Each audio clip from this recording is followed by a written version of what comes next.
Bulletproof Radio, a state of high performance. You're listening to Bulletproof Radio with Dave Asprey. Today's cool fact of the day is that since 2,500 years ago, Hippocrates knew that food was medicine, but it wasn't until maybe the 18th century when French chemist Antoine Laurent Lavoisier, later known as the father of modern chemistry, provided the scientific foundation for the study of how the body metabolizes food to create energy.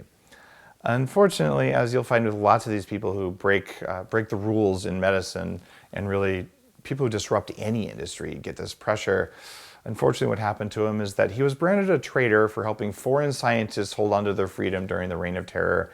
So he was convicted, and the judge said, this is a true fact, although he said it in French. So he said, the Republic has no need of scientists or chemists. And he was introduced to a form of biohacking technology that I do not support, named after Madame Guillotine. In other words, he was a chemist, he figured out new stuff, so they cut his head off. This sometimes happens to people who are innovators, but not in the world we live in today. Because the world we live in today, people who innovate and get results actually get to talk about it, thanks to the miracle of the internet and shows like this. And just innovators are now connecting with other innovators. So in the case of Lavoisier, his colleagues lamented the loss by saying it took them only an instant to cut off his head, and 100 years might not suffice to reproduce its like. So who knows, maybe we can clone him someday. In the meantime, the kind of things that you hear on Bulletproof Radio, things you can find by looking around, they are the replacement for that kind of research. So kind of an interesting thing that what happens with pioneers doesn't happen that way it doesn't happen that way anymore much of the time, but sometimes it does. Before we get into the show, which by the way is with a pioneer in medicine who's doing a lot of work with vitamin C, recently I discovered one of nature's miracle foods walking around at the Bulletproof conference in Pasadena.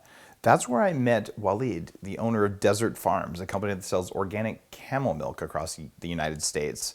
We talked about camel milk, and I learned some things about camel milk that I'd read about but hadn't really focused on. It has a bunch of immune active molecules that you don't get from normal milk. It has a bunch of beneficial bacteria different than you would get from cow milk. It's full of lactoferrin, which is a natural substance that has antibacterial, antiviral, antiparasitic, and anti-cancer properties even. And it contains bioidentical IGF-1, which is insulin-like growth factor, which is the only natural hormone that promotes muscle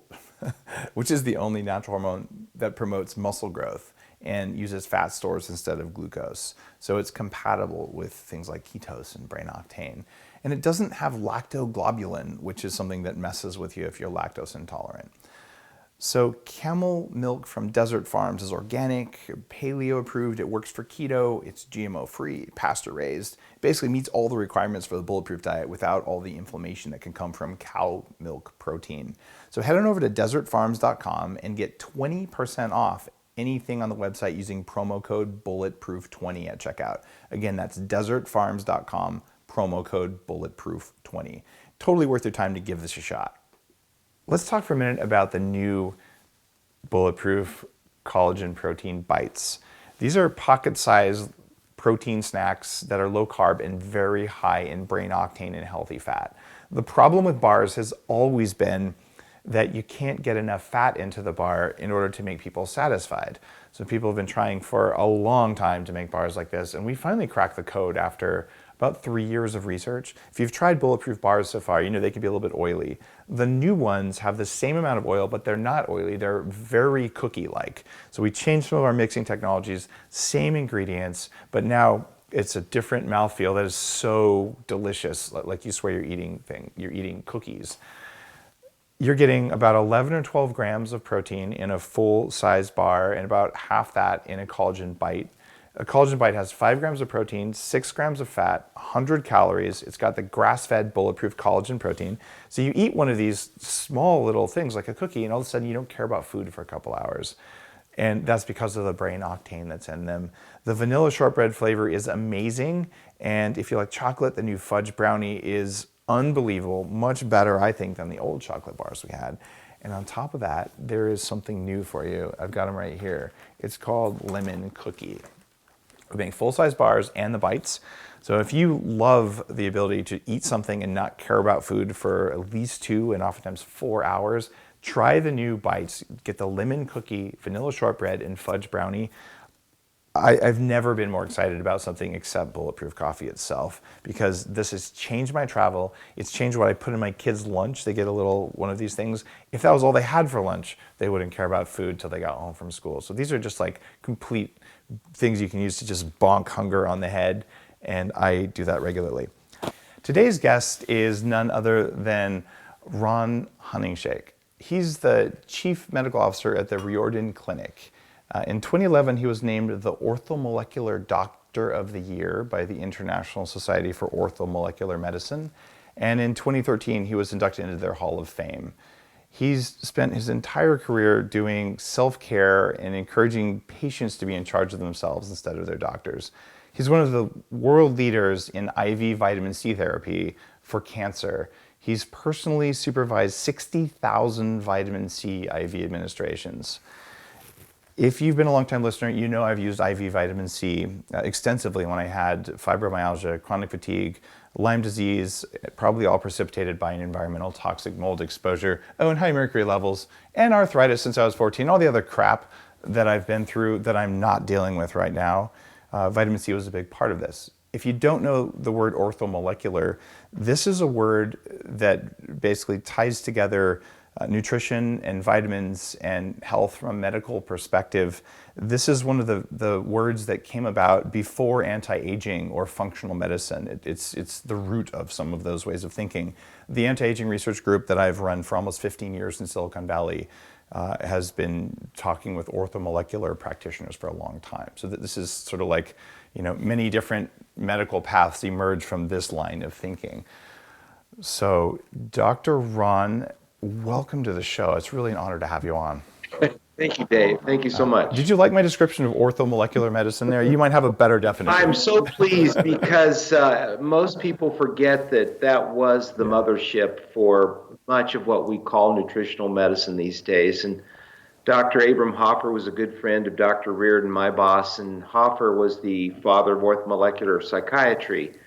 And most of the early work in nutrition was done by psychiatrists out of a concern for looking for the root causes of mental illness. And as we pursued that, then we came to understand that most chronic illnesses were related to nutritional factors that had gone awry. And then we also found out that just giving RDA doses of key nutrients was not enough in people who were chronically ill or were the effects of the environmental toxicity epidemic that's now going on. And so we use high doses of vitamin C as a detoxifier, along with, we're very big on vitamin D and magnesium. And lately I've been understanding from my good friend, Dr. Brownstein, iodine is an orthomolecular nutrient. So there are some of these key nutrients that unless you get the right dose, you don't get the effect that you need in order to get well, in a nutshell.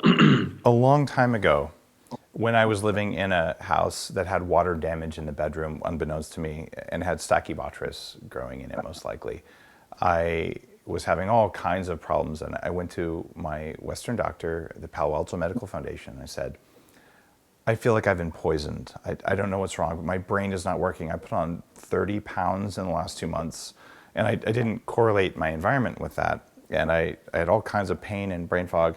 And I said, the one thing that seems to help is vitamin C. And he looked at me and said, how much are you taking? And I said, I take 3 grams a day. And he looked at me and said, you have to stop. It could kill you. And I looked at him and I said, what about Linus Pauling, who I guess you could fairly say is one of the fathers of orthomolecular medicine? Yeah. Pauling took 90 grams a day for much of his life and won a couple Nobel Prizes along the way. And the doctor said, Linus who?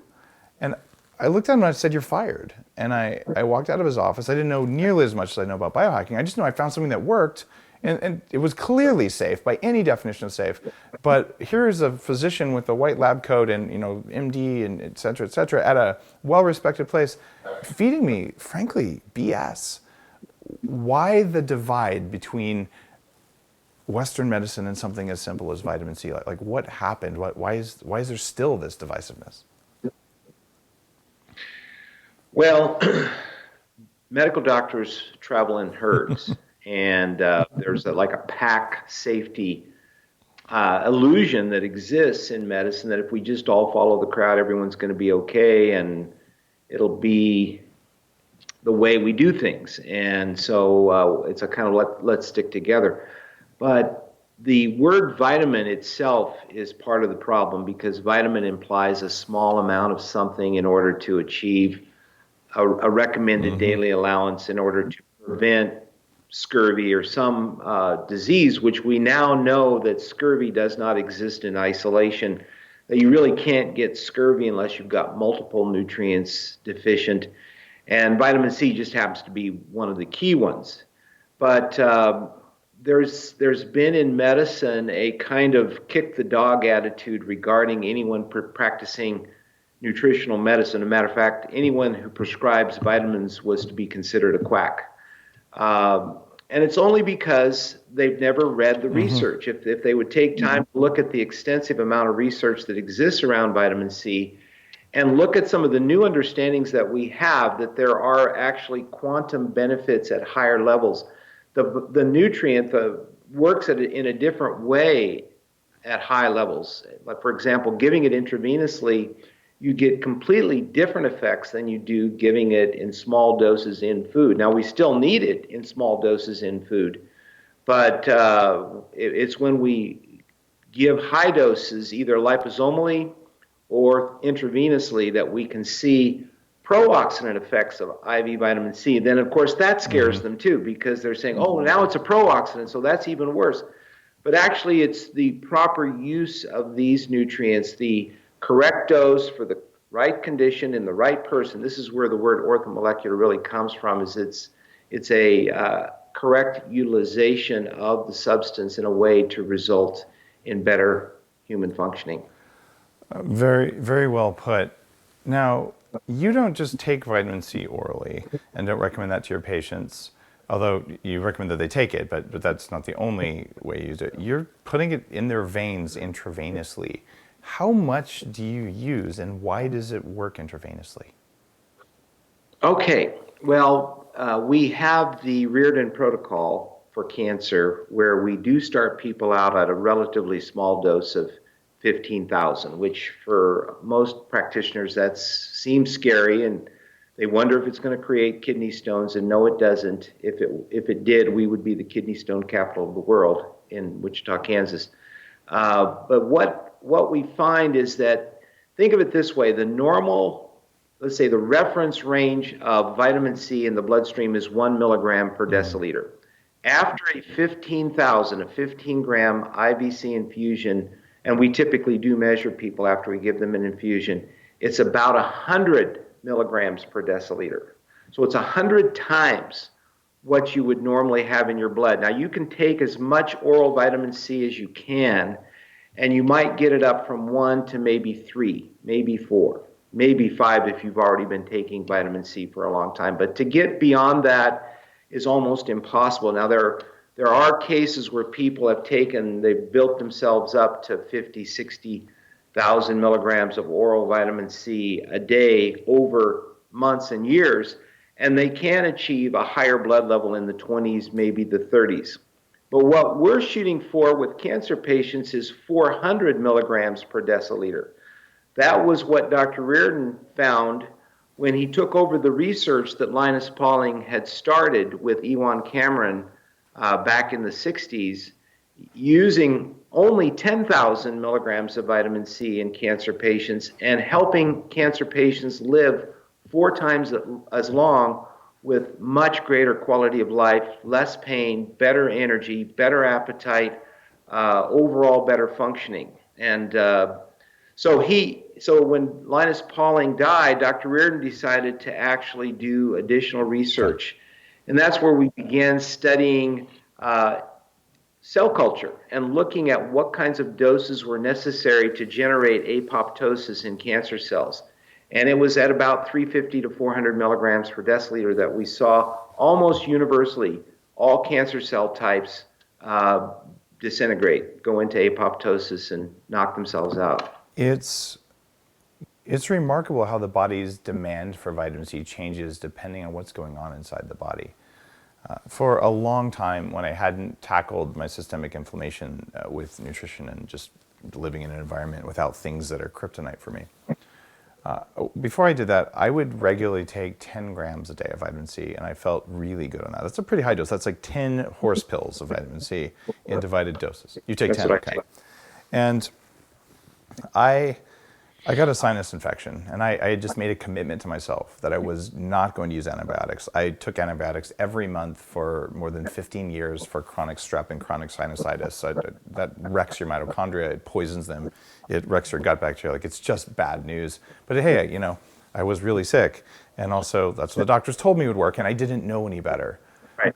If someone had only like written all this stuff and I knew how to find it that long ago and found it to be credible, it would have really changed the progression of my life. So I went to a guy in Palo Alto who I don't think is practicing right now, otherwise I would drop his name. And I did 150 grams of vitamin C intravenously each day for 3 days and 100 grams orally. When you take too much vitamin C, you get disaster pants. So you know, it's called bowel tolerance, right? At least people listening, now they know. You clearly know this because... Was it Robert Cathcart by any chance? Was it Bob Cathcart was a friend, and he's a member of the anti-aging group called the Silicon Valley Health Institute, but it wasn't Cathcart. It was actually Tim Guilford, but I don't believe that... Oh, I know Tim. Tim's a good friend too. Both of them are excellent human beings and have contributed to my knowledge greatly. And so in fact, I met Tim's son at the American Academy of Anti-Aging Medicine last week, which is kind of cool. So I did do this, and interestingly, and the reason I'm bringing this up is these are really big levels. Most people, like, your eyes big, 100 grams, like that's 100 pills worth of vitamin C in your veins. Number one, I didn't die. Number two, I didn't even get disaster pants, even though I was basically fisting pills of vitamin C because my body's demand for vitamin C was so high that I used all of it that I could get. And unfortunately, I don't think that it actually cured my sinus infection. There's an environmental component and a fungal component to that I needed to address. This was 15 or so years ago. But just the idea here that this is possible and that people have been doing this for decades and that most people listening have never heard of this is, I think it's intriguing, but also that idea that the stress status of the body dictates vitamin C consumption levels is important. Now, you're curing cancer with vitamin C. Do you like it if I say curing cancer, or does that piss the FDA off and you want me to edit that out? Well, and I think when I first started here, that was part of the excitement of joining Dr. Riordan, is that I was looking for something like that, and I think we do. Cure may be too much of a word. I mean, we actually did change our protocol to where we are using vitamin C as adjunctive therapy in cancer care. And even Dr. Riordan said we don't treat cancer, we treat the person who has cancer. And you say, well, is that just semantics? No, it's not just semantics, because cancer it's a chronic illness like diabetes, like any other chronic inflammatory disease. And so you cannot treat it with one thing. You can certainly modify it with high doses of vitamin C. And as you were speaking, I wanted to make sure that the audience understands that every creature makes their own vitamin C, with the exception of humans, guinea pigs, and fruit-eating bats and certain primates.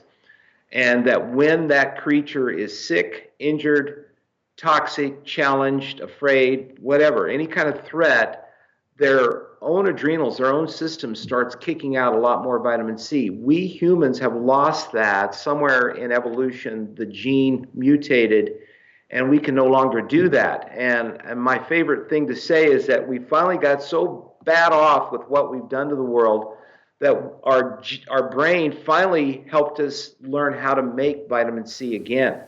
And we don't make it in our body, but we make it and we consume it in progressive doses depending upon how great the threat is to us. And cancer is obviously a life-threatening thing, so higher doses are called for in cancer care. Now, you've got some research that you did with Dr. Riordan for 15 years, the Recnac, which is cancer spelled backwards. Do you say Recnac or Recnac? How do you pronounce it? Recnac. Right, Recnac. I read it the right way. And you guys figured out that in cell cultures, vitamin C was cytotoxic against cancer cells. In other words, it kills cancer cells, but not normal cells. And you're looking at like stage 3 and stage 4 cancer patients. Tell me a little bit more about that study. Well, he looked at about 20 different cell culture lines, and we were able to determine that in vitro, in other words, in the petri dish, it does induce apoptosis. Actually, what happens, and this is interesting, is that it's no longer just the Riordan Clinic.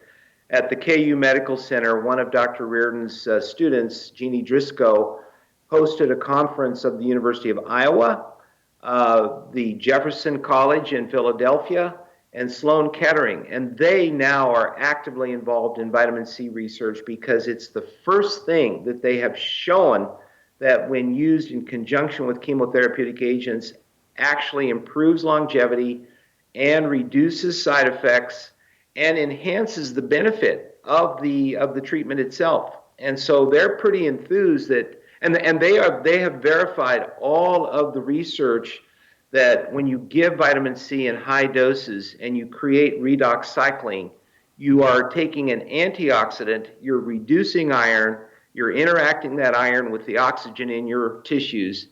The oxygen then generates the hydrogen peroxide, and there we have the pro-oxidant effect of vitamin C, which a lot of doctors still don't understand. I would say 99.9% of oncologists still think of vitamin C as only an antioxidant, and they're missing out on the fact that it could be very beneficial to their cancer patients in terms of improving outcomes and reducing side effects along the way. Now, most people listening they've heard, just like the cancer doctors, antioxidants are good for you. I have a new book about mitochondrial function and how you can actually hack your mitochondria so that they make energy and use oxygen more effectively, which makes your brain work better. It's called... Yeah, that's the basic mechanism. Cool. So you're in alignment with that. I figured you would be, because it's not like orthomolecular guys haven't known this for 20 years. It's just not common knowledge. And the book is called Headstrong. The interesting thing there, though, is that reactive oxygen species, the things that antioxidants quench, are important signaling molecules for apoptosis, which is cell death, which is, you want apoptosis in cancer. And this is why a lot of my friends, the alternative practitioners, or orthomolecular or functional, however they call themselves, they'll use intravenous ozone followed by intravenous vitamin C on different days even, because what they're doing is they're increasing pro-oxidant, because it's a stress signal on cells that says, get out of here, like malfunctioning cells, so that the properly functioning ones can take over. And there's also a case where you look at exercise, and people who take antioxidants when they exercise don't get the benefits of exercise. Like weightlifting with no inflammation afterwards equals you didn't lift weights because your body didn't get the signal to repair. How do you know when you're using vitamin C? And this is a question both for cancer patients and for just people listening who want to take vitamin C at the right amount.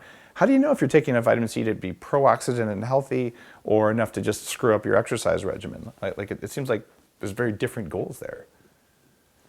Yeah, and so we're talking about hormesis, and I don't know if you're familiar with that term, but well, hormesis is where you give something that would otherwise be thought to be a toxin to the body, and what it does is it induces a healing response, and if you give it in sequentially higher doses, the body will respond by becoming stronger. And so this is the whole basis of exercise. If you go out there and over-exercise too much too fast, you can hurt yourself. But if you gradually increase the challenge to your body, you can become more fit. And that's part of the reason why in the Riordan protocol, which is, by the way, there are over 1,000 Japanese doctors now using the Riordan protocol for cancer patients in Japan. The Japanese have been, I think, the world leaders in understanding what this is all about. But part of the Riordan protocol is to do a 15, 25, 50, 75, 100 gram vitamin C sequentially, looking at post-C saturation levels So we're using a measurement guide to help us determine if we're getting the results that we really want. And so just using a few grams of vitamin C orally and you've got cancer, that's not going to work. I mean, there are benefits to antioxidants. Obviously, a color-rich diet has lots of phytonutrients, and part of their benefit is that they do have antioxidant properties. But I think the concept of antioxidants has been misunderstood. And so what Dr. Tom Levy and I have introduced at our most recent conference is this concept of redox medicine, that everything in nature is redox. Yes. Explain redox for our listeners. And this is also in Headstrong.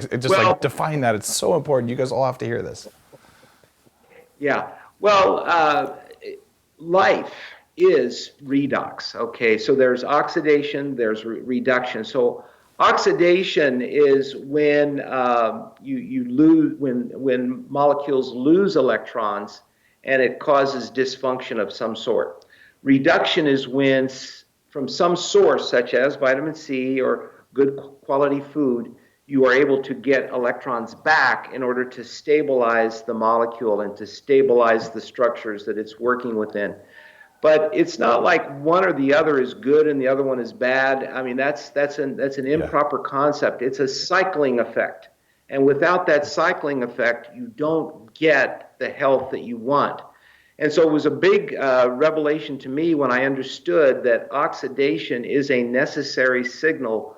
And as well as in your mitochondria, you've got to have oxidation. Otherwise, you have no energy. You have no ability to generate ATP.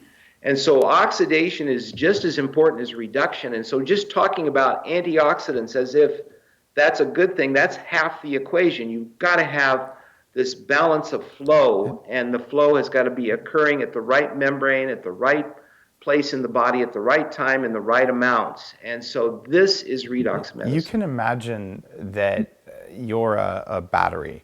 Right? And batteries only do something when electrons come out the top and come around and go back in the bottom.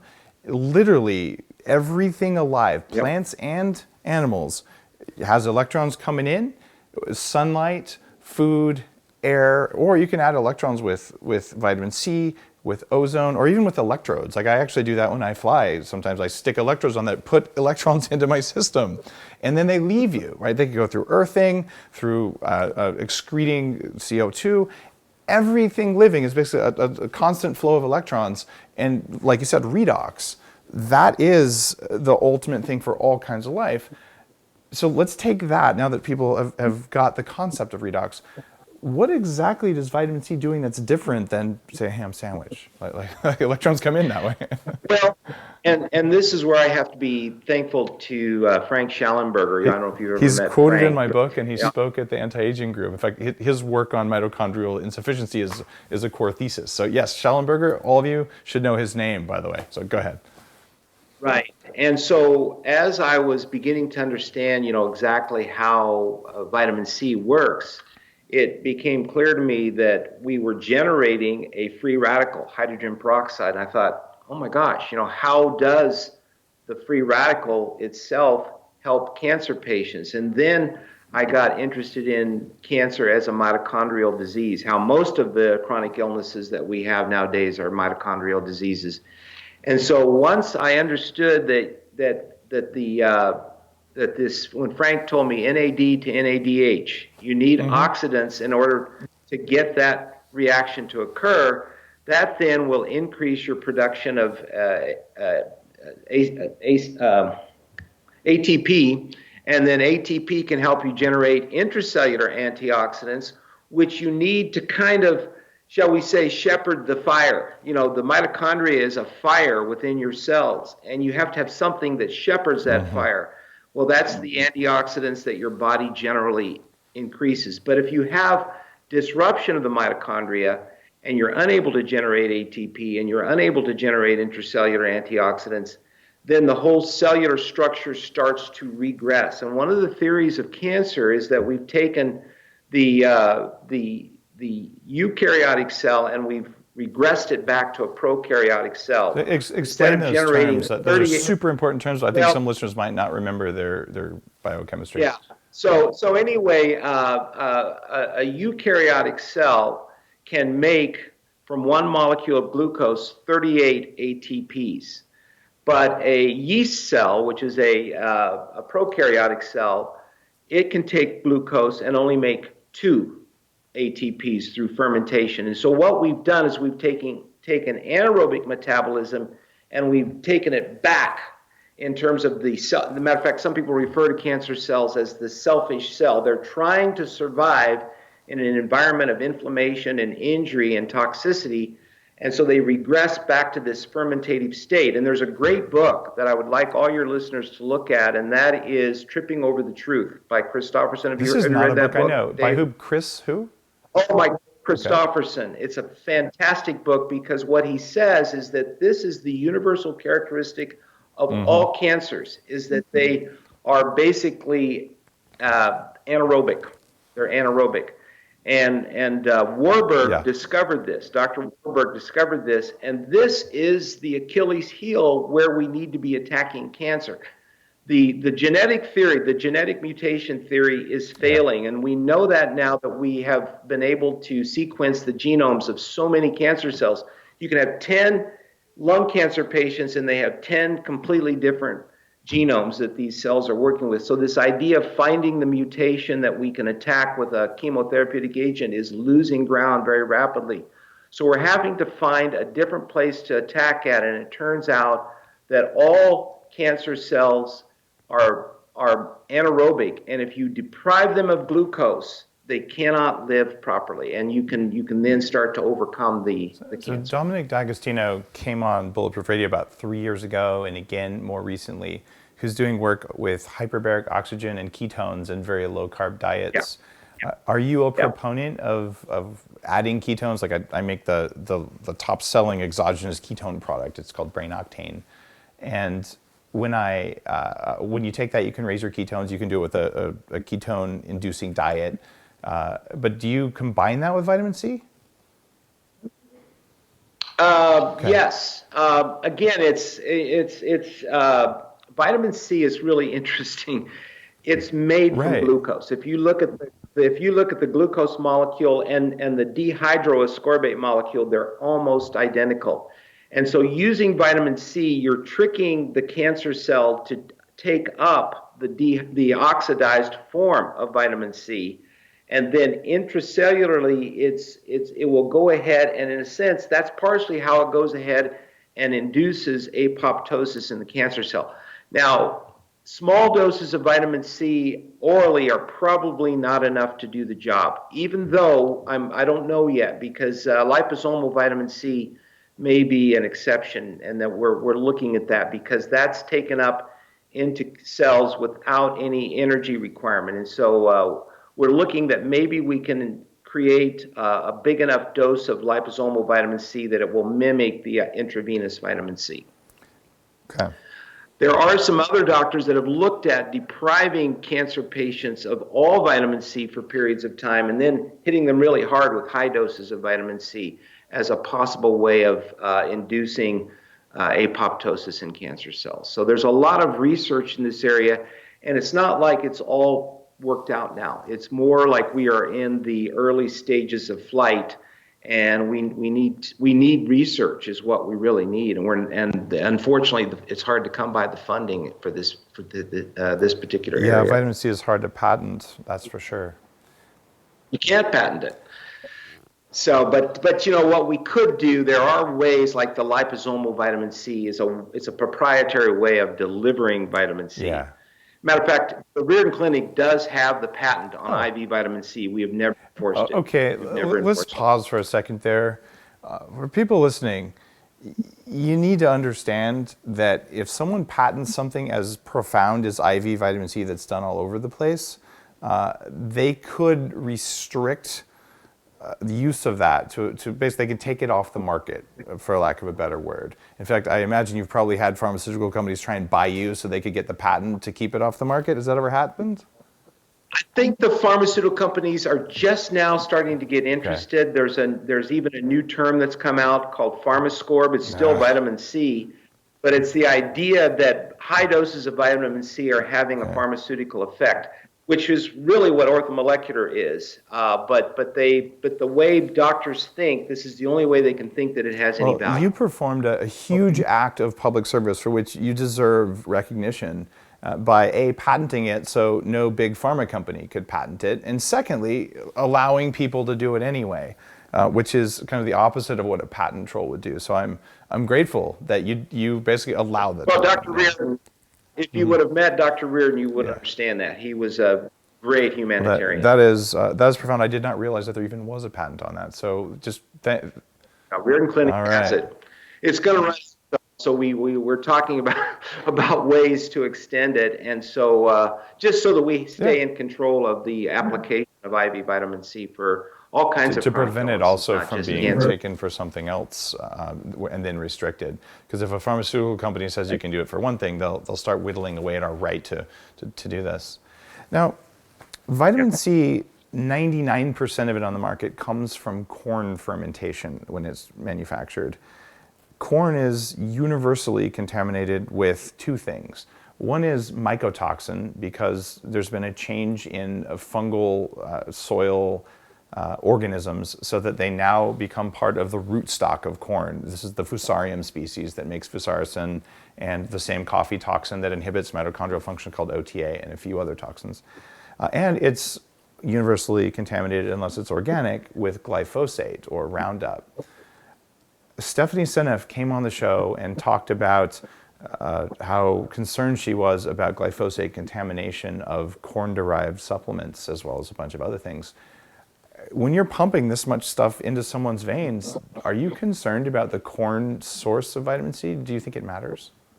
Well, we don't use corn source vitamin C. Of course you don't, because you guys are good. So we try to avoid that, and I'm very concerned about it. I've watched her videos, and I show almost every patient the charts on how autism and cancer and diabetes and obesity parallel the increased use of glyphosate in GMO production. So, by the way, I've got a lot of farmers who are my patients, and the weeds are all coming back. They are all becoming resistant to the glyphosate. So we've got this huge problem, and it's not even working anyway. So it's kind of like the whole antibiotic story in many ways. As a matter of fact, glyphosate was first patented. It is an antibiotic. I was going to say it if you didn't. It is an antibiotic.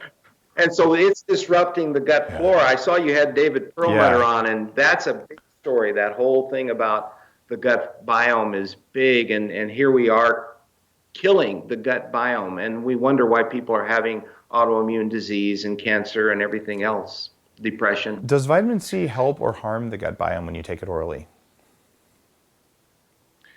Well, I can't see that I take a lot. I said I take 10 grams a day. That's my minimum. I usually take more like 20 grams a day, and I've never had digestive. Matter of fact, my health really got much better when I started taking high doses of vitamin C, including my gut health. Okay. So I guess by virtue of my personal experience, it certainly has not hurt my gut health. One of the things that people may have picked up from the Bulletproof diet, if they read that, or if they're like really geeky biohackers, is that collagen, which is the lining of your arteries is made out of collagen, your connective tissues, your fascia, the scaffolding for your bones, your skin, your hair, and nails. And yes, I make Bulletproof upgraded collagen. I put it in my coffee. There's my plug and all that kind of stuff. But the way your body makes collagen is it requires vitamin C. It requires proline, right? And it requires glycine. And lysine. Thank you. I was like, there's one other amino acid. So if you are short on vitamin C, you won't make good connective tissue. And this is part of my new book on stretch, or my new stretch marks book that's there on Amazon. And yeah, it's like $2, or it might even be free right now. Like this is, I just wish someone had told me. I'm covered in stretch marks from when I was between like 16 and 25, when I weighed 300 pounds. I'm in really good shape now, but I still have these stretch marks. They're at least bleached, and I've done all this stuff because I'm just curious on how to hack that stuff. And what I experienced as a child is I lived in a basement that had been damaged by a flood. No one knew about toxic mold back then. So I always had asthma, and I was always puffy, and a lot of my cognitive, like Asperger's kind of stuff, came from environmental sources. But I would constantly have these bruises that no one could explain. And I would get There you go. You were I had scurvy, nosebleeds 10 times a day, another sign of scurvy. Yeah. And it's not like I didn't eat vegetables and stuff like that. What was going on is that my liver was like, give me every ounce of vitamin C possible to make glutathione, because vitamin C is required for glutathione. By the way, yes, I manufacture a glutathione supplement for a reason, but the glutathione was soaking it all up. So my body was, in order to save my brain as best it could from the toxins in my environment, it was taking my vitamin C instead of making healthy skin without stretch marks, instead of making healthy arteries that wouldn't leak blood, it was saying preferentially give it to the liver. This is one of the things that no one talks about with vitamin C that I think is fundamental. And this is why I'm like, at least take a gram a day, because you're probably getting more toxins than Mother Nature intended, even if you live a allegedly clean life. You know Dr. Tom Levy, don't you? He's a great guy, another supporter of the nonprofit. Yeah, and he says that all inflammation is localized scurvy. Wow, that's a hardcore perspective. I don't know that I think it's all redox problems and mitochondrial insufficiency. Yeah. Well, what he and we sometime we can talk further, but vitamin C is the most friendly electron donor, and it fits in. It's the ultimate antitoxin. Let's just put it that way. Okay, I would buy that. It's not the only one, but it's, as far as reaching different parts of the body, there are other more powerful antioxidants, but as far as an antitoxin goes, nothing is better than vitamin C. I hear you there, and I think there's a lot of strength to the vitamin C story, and I don't take it after I work out. I don't take it before I work out. I don't usually take it if I'm doing ozone therapy, which frankly saved my brain. But I believe as a regular preventative, it's super valuable. And also when I fly, I take a lot more. Like when I'm on a business trip, I'll triple or quadruple my dose because the biological stress and the toxin exposure is higher. So this is something you don't take the same amount every day like a robot. Radiation exposure when you're in the plane. Big point there. In fact, we're talking about the trip to Mars. Really, what they've left out is the whole vitamin C story, because they're worried about what's going to happen to the astronauts when they're exposed in space to that long of a period of vitamin in fact, C. the whole redox story is missing there. And Peter Diamandis and I have become friends. He's one of the guys, in fact, he's the guy who created SpaceX, created the X Prize, which led to SpaceX. And one of the most remarkable humans I know, also a Harvard-trained physician. And I've had a chance to a couple times mention, hey, Peter, like, what about this flow of electrons? Like, where are we getting light, which is part of this, to make vitamin D? So hacking the environment for our astronauts to go to Mars, I don't think that nearly enough work has been done. They kind of treat them like little robots. And like I said, more vitamin C, more environmental things would just be so important. How much vitamin C should an astronaut take? I don't know. Dr. Yanagasawa, who's the head of the Japanese contingent, spoke on radiation sickness at our conference, and there's no question that a high dose vitamin C will alleviate it. So I don't know what the dose. It depends on the radiation exposure, I assume. You know, the other thing, since we're talking about radiation and space flight and all this stuff, I didn't think we'd talk about, given that you're an orthomolecular physician, but that's why I love Bulletproof Radio. I love being able to chat with smart people. When I interviewed Dr. Veach, a guy who studied with Hans Krebs and has for 40 years been looking at ketone research, he was talking about the anti-radiation effects of ketones. So I always do some brain octane before I fly. I do have vitamin C, I have astaxanthin and other things like that, because it's important. If I fly, I'm traveling about 125 days a year. I fly at least 100 times a year. I'm planning to live to 180 plus. So I better be proactively managing that stuff rather than letting it accumulate and then trying to dig myself out of a hole. By the way, how old are you? 65. All right. You look, for people on the YouTube channel, go to bulletproof.com/YouTube. I think it'll take you right to our YouTube channel. And you can see, like, you are a very healthy looking 65-year-old. I try to practice what I preach. It seems like it's working. You know, your hair's a little gray. Hey, so is mine. It's been gray since I was 20. Mine was gray in my 20s, so I missed that. Yeah, mine turned gray in my 20s too. That's probably hydrogen peroxide related, we think. I have stretch marks too, so I'm with you on that. Do you have a history of obesity? About 20, 30 pounds over. I used to get about 210, and I'm now 178. Okay. So you're managing it well. And this is something I would just encourage people. I'm going to anger a few of the many physicians who listen to this. If you go into your functional medicine, or heck, even your Western medicine doctor's office, and your doctor is substantially overweight and looks unhealthy, I believe that the ethical and the thing to do is not to fire them for looking unhealthy, because that's ridiculous, but to look at the doctor and say, doctor, it doesn't look like what you're doing is working for you. Can you tell me why it's not working and what you're doing about it? Because that's going to help me decide whether I'm going to allow you to let you help me. And it's if you do that respectfully, if you fat shame your doctor, I hope that they stick you with a needle full of something that hurts and they kick you out, because that's not cool. But you really should have the conversation that's like, look, if what you're telling me to do works, you should look good. Not like a model, but just healthy. And especially, you look at a 60-plus-year-old doctor and they look like they're 85, don't do what they're doing. Right. So. No, that's true. That's been my motto all along. Okay. So you gotta walk the walk. All right. Why did humans lose the ability to make vitamin C?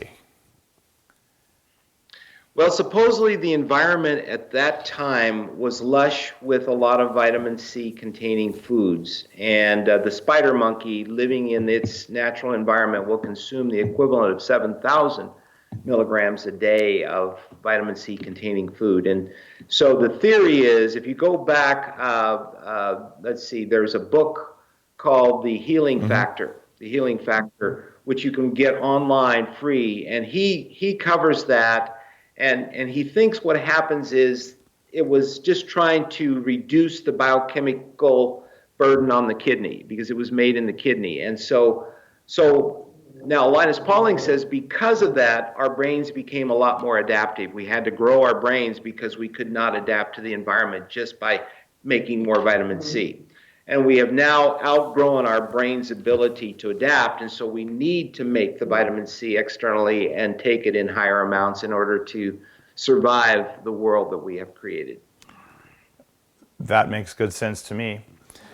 I have two more kind of cancer-related questions for you. Three more. Okay. All right. Let's go with the first one that's most broadly applicable for listeners. If someone doesn't want to get cancer, that would be everyone listening, I believe. What is the right approach to vitamin C? Like how much and how often? Just kind of the prophylactic dose. Well, I'll just use an example. Dr. Yanagasawa, once again in Tokyo, he's one of 9 children. All of them have gotten cancer. He gets an IV vitamin C once a week, every week. And he's going on, like, I've known him for over 5 years now. And he was featured in the Time magazine, no, the Newsweek magazine for Japan, talking about vitamin C. And so he's been able to prevent cancer in his body by using the high dose vitamin C like that once a week. And then I think he takes some orally as well, but that's his mainstay. I don't think everyone's going to be able to take IV vitamin C. It costs $100, and I don't take it's $150 minimum per dose. Yeah, I don't take it every week. But I do think, this is where you can use it in conjunction with all the health strategies that we now have in terms of that you feature in your books and stuff, and that we try to promote here at the Riordan Clinic. And so, but periodic use of IV vitamin C when you're sick is probably a good idea. So just when you're sick, not like a couple grams a day for... That's why people will normally shell out the dollars, is when they're not feeling good, they'll come and do IV vitamin C. Lipo-C is very good because you get 100% absorption, no irritation to the gut. But I use vitamin C powder as well. So I think there's no one really knows what the actual preventive dose is. I have some concerns about the liposomal vitamin C, just because you're getting so much omega-6. If you want to take 10 grams of liposomal vitamin C, you're going to get a lot of the fats that can oxidize. So there's like a dose limit that's driven by the amount of fat you can take from the types of fat. You're talking about the phospholipids? Yeah, because if you take too many of those phospholipids, it actually disrupts cell membrane integrity. So like you can get a couple grams of liposomal vitamin C or glutathione, like the kind of stuff that I do. But when you want to go above that, you start like getting too many phospholipids, and you mismatch the ratios. You come across anything like that? I don't know. I was just thinking it was phosphatidylcholine, and I wasn't aware that phosphatidylcholine would cause a mismatch in the cell membrane. But I'll look into that. Thank you. The reference there is some guys who wrote a book called the Detox Protocol, with a lot of reference about 2 X's in it, about the ratio of different lipids in the cell membranes for optimal mitochondrial function. And so it turns out you take too much omega-6, even in the form of phospholipids, especially some of the stuff that's actually sold as a supplement, like the GPC form. Sometimes that does unintended things that aren't good in the long term, especially for people with toxins. So we're getting pretty geeky there, but still, some people appreciate it. Other people are going, what the hell did these guys just say? So just pretend you didn't hear the last minute if you're not that geeky. Now, the next question is, my friend Hal Elrod, the author of Miracle Morning, has a form of very aggressive leukemia that strikes young men. He's been very public about this, which is why I can talk about it. And I believe he is going to a clinic that offers IV vitamin C. The question for you is, does vitamin C work better or worse for leukemia versus other kinds of cancer? Or is it pretty much, if it's cancer, it kills it? It's not that cut and dried. We did have an oncologist that spent about 2 years here who did see the value of vitamin C, and he went back to Korea, and I think he's still giving high-dose vitamin C for myelogenous leukemia, but he really wanted big doses, like 75 to 100 grams every day continuously. I actually don't know what his...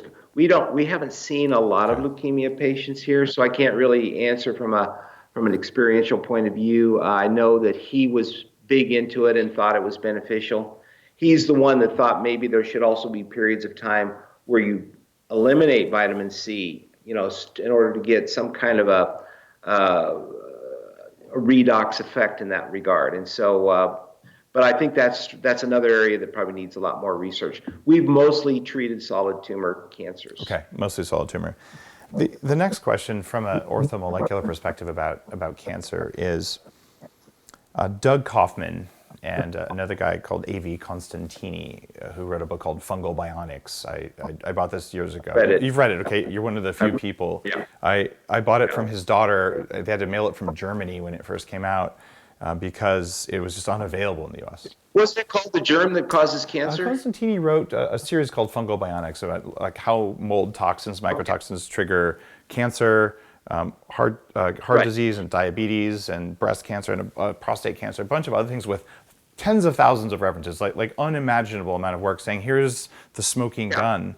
Not that all cancer is caused by this, but between Constantini's work and Doug Kaufman's work, where he wrote a book, Cancer is a Fungus, some of these hard tumors, or some of them actually, you talk about yeast metabolism, are some of them actually just like fungal infections that respond to vitamin C?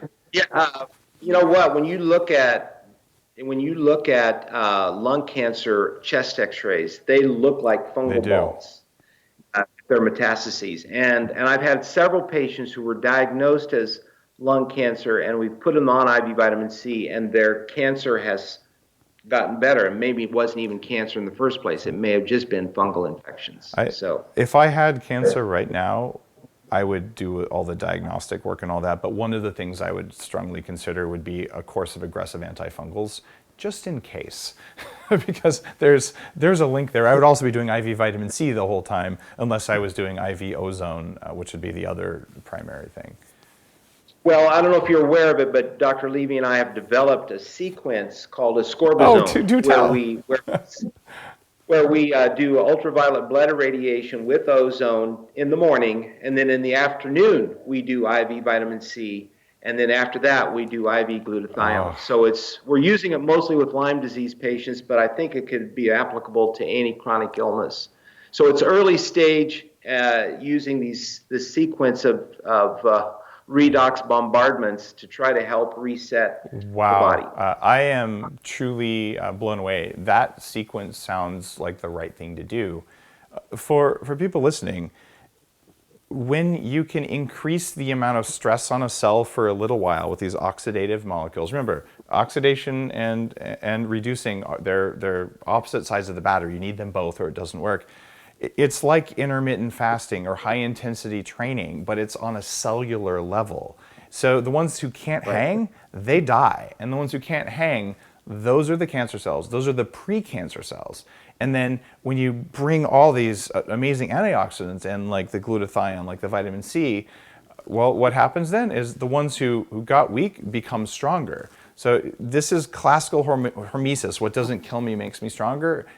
And that's a brilliant therapy, man. If I was dealing with some chronic stuff right now, I would be signing up for that because on its face, it looks like it should work.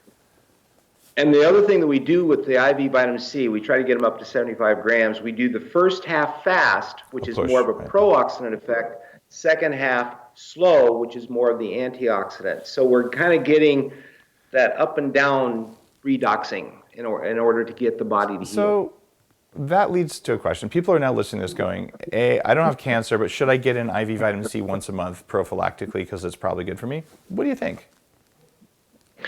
The chairman of our board, Mr. Bern Harnish, who's well known in entrepreneurial circles, he does that. He's been doing it for the last 20 years, and he's never sick, and he travels all over the world in the airplane.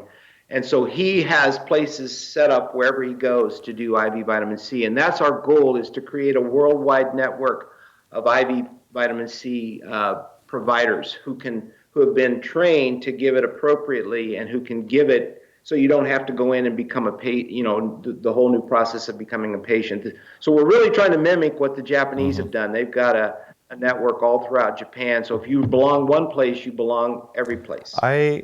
That's a really good idea. I am working on the Bulletproof Labs opening right next door to the Bulletproof coffee shop in Santa Monica, and we have an IV room there planned because you don't need to be treated as a patient, although legally there's some stuff you have to do, but we're not diagnosing or treating. These are supportive therapies for people who aren't working on things like that. And if you have cancer and you want supportive therapy, we don't need to know you have cancer. You can tell us, but the idea there is that this isn't a treatment for something. It's a resilience thing that everyone can benefit from. Yeah. What is so people are now going, God, yet another thing that costs money. How much is a typical vitamin C infusion around the U.S. or around the world? If you do a 25 gram, you're probably going to spend about $120. Okay. And if you do higher, it goes up to 150, 170. The cost. So kind of like take 100, and then however many grams you get, add that amount to the 100. So if it's a 75 gram, it's probably 175. Okay. And that's in line with 1 or 2 massages, depending on what city you live in, maybe 3 massages if you have like the cheap place in a strip mall. Compared to what people will spend on a nice dinner with a bottle of wine, it's not unaffordable depending on where your priorities are, or it may be something that you only want to do if you're really sick. I can tell you, I get a Myers cocktail that contains some vitamin C and intravenous vitamins probably twice a month, along with the glutathione push, and I take my own glutathione orally most days, but not every day, because I like to have some days where there's high oxidation. This is a worthwhile thing to do if it's within reason. And we talked about dosing. You're saying if people are feeling unwell, they should take vitamin C. Question there. Steve Folks, the guy who wrote the book with Ward Dean, Smart Drugs and Nutrients Too, Steve's a good friend. He talks about the dose-response curve for oral vitamin C. Like if you're getting a cold, the old rumor is drink some orange juice, which is BS. But vitamin C in colds, Steve's perspective is you got to take it almost to the point where you're going to poop yourself in order to get results for a cold when you take it orally. True or false? True. And that's Dr. Cathcart's, he's done papers on this where he gave it, like for example, mono, he considered a 100-gram illness. A cold was a 60-gram orally, illness. 60 grams or IV? Okay. Orally. See, keep in mind that when you're sick, you can take a whole lot more vitamin C. Your gut will let it be absorbed a lot better. So, and so he's got a paper on that. I don't know where I'm sure you can Google it. And I think the Vitamin C Foundation has his paper on it where you can actually figure out, depending on what illness you've got, what dose you should probably be taking orally. Okay. I've got one more question for you, because I know you've got patients waiting for you. Okay. Final question is, if someone came to you tomorrow and said, look, I want to perform better at everything that I do in my life, parenting, being a good human, exercising, whatever, what are the 3 most important things they need to know? Not just about vitamin C, but just based on the path you've led. 3 most important things. Well, you got to eat the right foods. Number one, you got to get good sleep. I think sleep is very important. And then there's 5 orthomolecular nutrients. There's vitamin C, vitamin D, magnesium, iodine, and then the methylating B vitamins. They're all on my top 10 list. Love it. Okay, so good. All right, very good. Thank you so much, Ron. Where can people find out more about your clinic and about your books? Riordan, Riordan clinic.org is our website. You can YouTube Riordan Clinic, and we've got probably 200 videos of lectures that I've given or at our conferences. They're posted there. Those are probably the best ways. And our Riordan Clinic website has about 25 years of newsletters that you can access with really good articles of what we've been talking about since the founding of the clinic in 1975. So we're 41 years old now, and I've been here 27 years. So it's really a great place. Thanks for your work. And for listeners, if you're looking for that really high-end care with an attention to oxidative therapy, it's hard to beat the Riordan Clinic. So we've talked about some of the legends in the field today. You've actually worked with them. And thanks again for the work you're doing every day with patients. I think you're making a huge difference. Well, Dave, thank you for having me on your show. We're trying to get the word out, and we appreciate all you do to help people live a high-performance life. Have a great day, and I'll let you go work with your next patient. Thanks. If you enjoyed today's podcast as much as I did, it was kind of fun to talk about vitamin C, I would love it if you just took a second and went to iTunes and just leave a review. Give us 5 stars and let people know that this is worth their time. There's actionable information in every one of these episodes. I focus on interviewing these maverick scientists, these people who are doing work that you've probably never heard of that's changing people's lives in a major way. There's tons of things you probably didn't know about something as simple as vitamin C. So now you know how to use it, how to take it, and what to do if someone you know has cancer, that vitamin C can make a difference, as well as a ton of other cool references. Links to everything you want is in the show notes. So if you could just say thanks by doing that, I'd appreciate it. And while you're at it, head on over to bulletproof.com. If you haven't had some brain octane oil, or you haven't tried the new brain octane, if you haven't tried the new fat water, which is this remarkable water you can drink that has a little bit of fat water dissolved in micro droplets in it with no sugar. We'll ship that to you with even free shipping, so you can just give it a try. So all sorts of cool Bulletproof stuff happening, and you can support the show and support the work that I do to reach out to people like Dr. Ron Hunninghake just by leaving reviews and by making sure you get the good stuff. Thank you.